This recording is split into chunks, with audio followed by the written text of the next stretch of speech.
Put a smile on your face when you're moving from place to place. Good morning, good morning, morning, good morning, morning.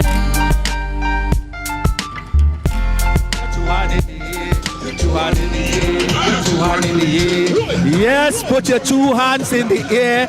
We have got masqueraders in the mix this morning.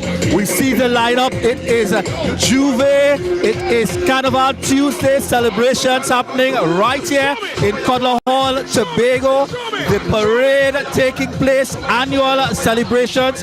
At this point, the parade has left the Cutler Hall Eric Hovell's recreation ground and now heading through Bagatelle, the streets of Bagatelle. In fact, we're going to show you just a bit of the footage happening there in terms of as people are gathering in the celebrations here for 2024, and as is customary, some persons join in along the way, and therefore it's no different at this time around with the celebrations as people are joining in along the way. The parade just crossed the highway. We are now on the streets of Bagatelle, heading straight on in, and this is Carnival Tuesday, the national celebrations taking place here in Tobago. Yes, this is Cutler Hall, Tobago happening in the mix. The celebrations on in full. The route goes along the Bagatelle stretch, straight on around up to the Cutler Hall side and back over to the Cutler Hall field. As part of the celebrations this year, as is customary, there are a number of officials out as part of the celebrations. There are the judging points in the mix this morning. We are coming to you from Cutler Hall, Tobago. In fact, this is home. This is no place like home, happening right here in Tobago, and we're on the outside. Happy to be bringing you the updates. In fact, I'm seeing a familiar face. I'm seeing a familiar face. I'm seeing a familiar face. Yes! How are you feeling this morning? Are you ready for action? That's crazy. Yeah. But how you back up on the road now? But I'm feeling good. How are you feeling? Great. Folks, this is home for us. This celebration is happening right here home. None other than Kiddies in the mix. Come in now. Come in. Rock and come in. And check truck number 2. Yeah. All right. Yes, folks. That's our youth host there. Kiddies in the mix. Enjoying the celebrations. If you're not here yet, you need to head over. This is Cutler Hall Juve celebrations. The parade taking place right here in Cutler Hall, Tobago. Hosted with the support of and continue to be hosted annually by pioneers of Cutler Hall. In fact, where you? If you're not here, this is where you need to be for the celebrations happening. It's Carnival Tuesday 2024. Yes. All right, thank you so much, Julian. Yes, he's having a ball of a time. And of course, a special good morning to Kadani O'Connor out there as well.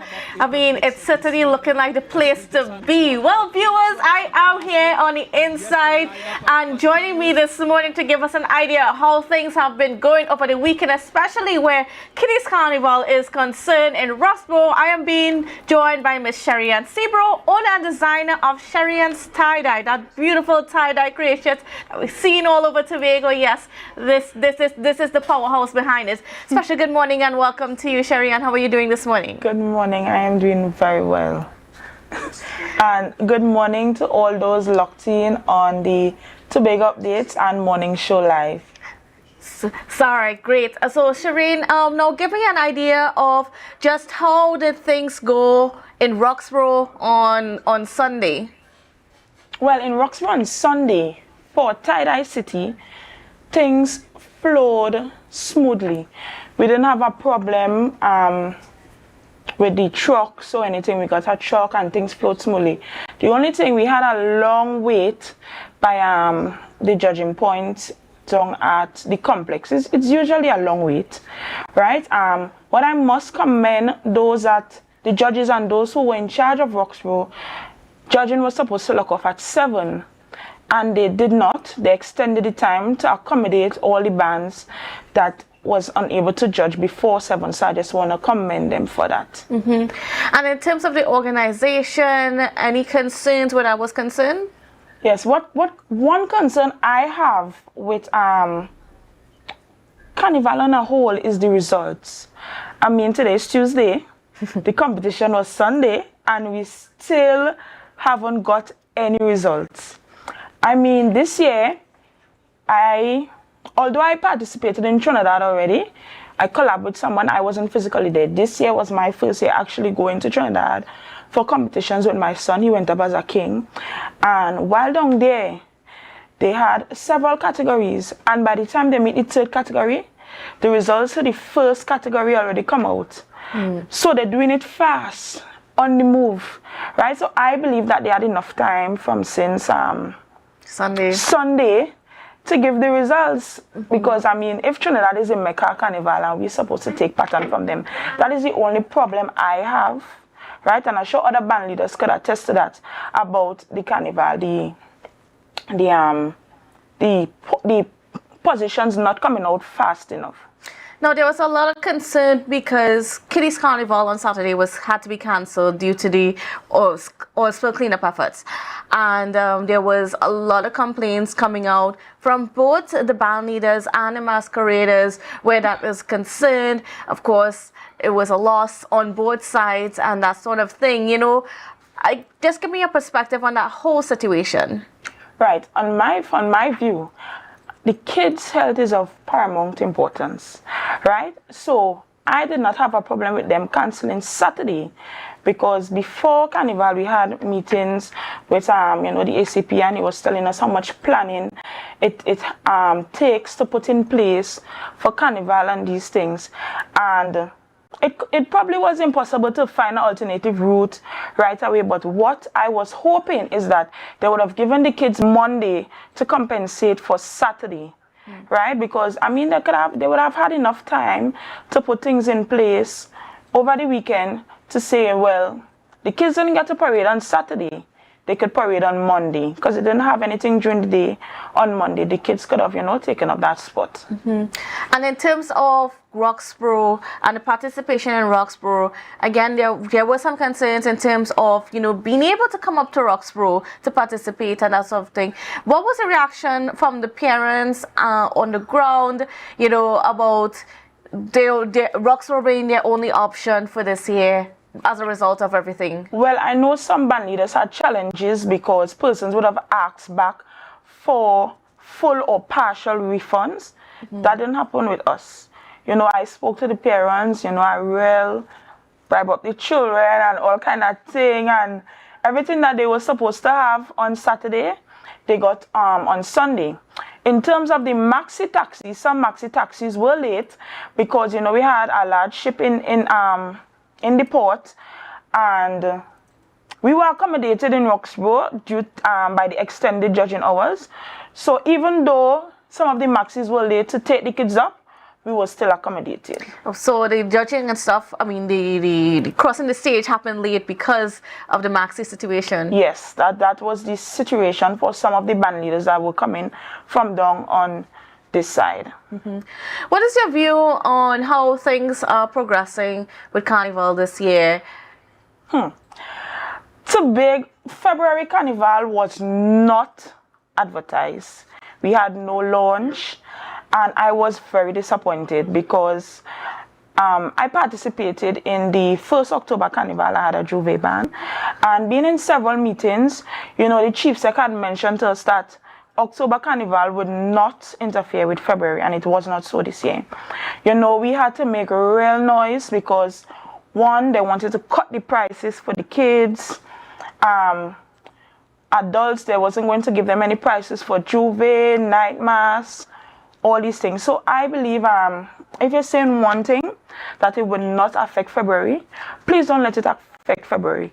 Because if persons watch at the statistics, not all the band leaders that participate in February participate in February for different reasons. It could be funding, it could be different things. October is not a competition, and some band leaders look forward to winning in the category in order to make back some of their money. So when you just want to cancel out February, how those band leaders are going to benefit, right?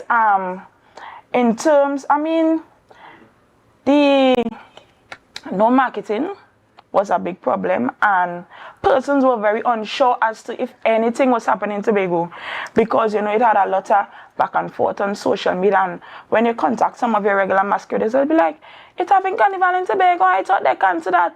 So I mean, that could have affected the participation in some bands.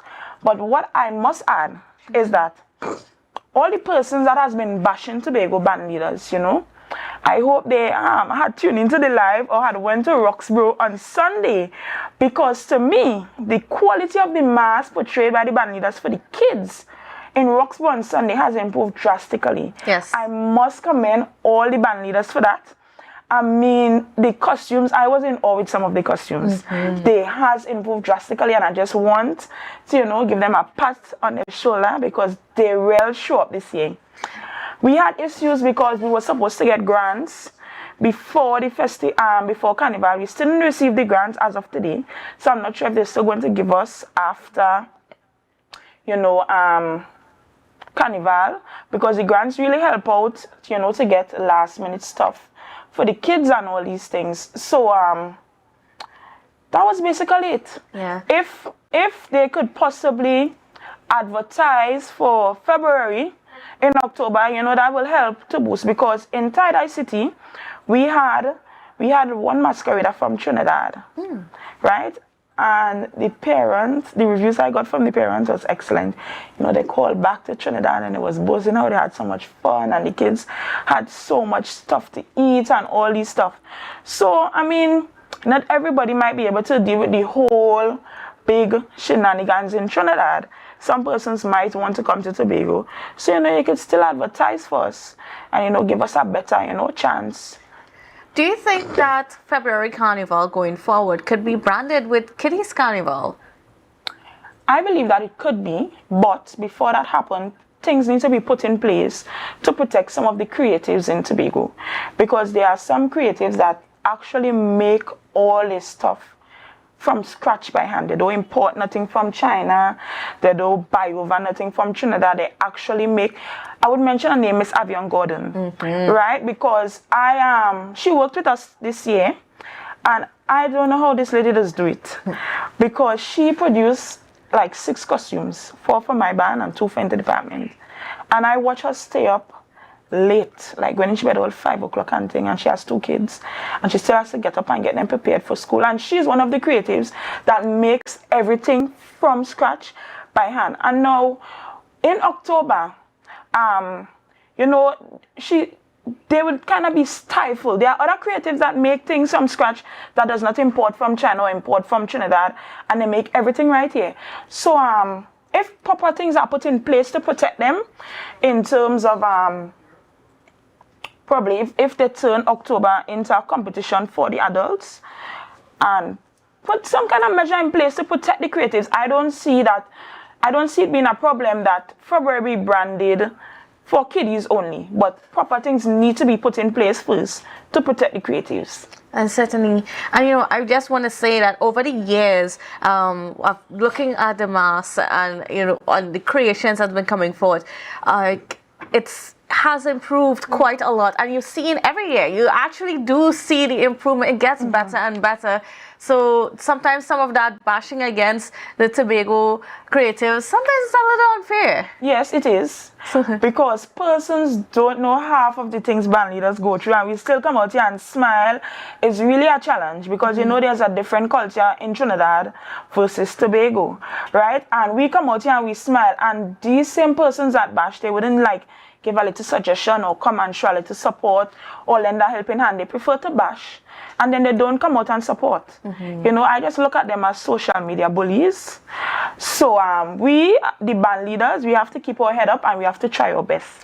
But I hope they did come out and see the drastic improvement of the bands this year. And consider how some of those costumes would have looked if you had a few hundred people in the band. Amazing.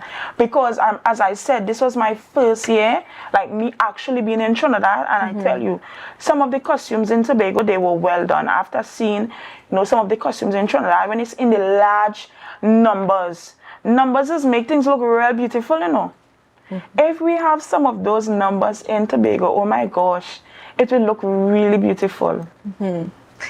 All right, well, Ms. Sherraine Sebro, thank you for being on with us and for giving us your perspective. Before we go, yes, I just want to take this opportunity go for it.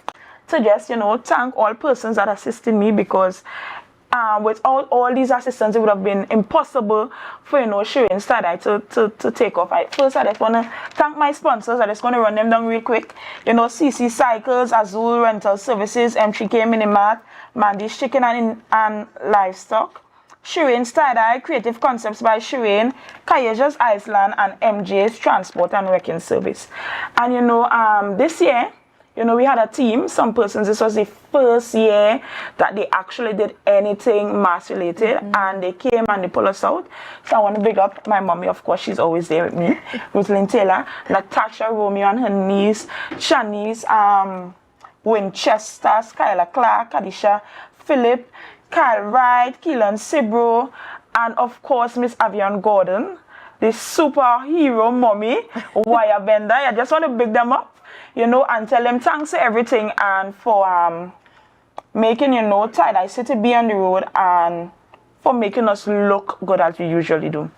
But what I want to say is we are still waiting on the results. We are on our toes. Waiting on the results, so if we can get it before today out, we would be really grateful. All right. Well, that's just probably a little note there, a little hint there for the judges. Let's see if we can have some results early. But thank you so much. And viewers, we're going to go for a quick break, and we'll be right back after this.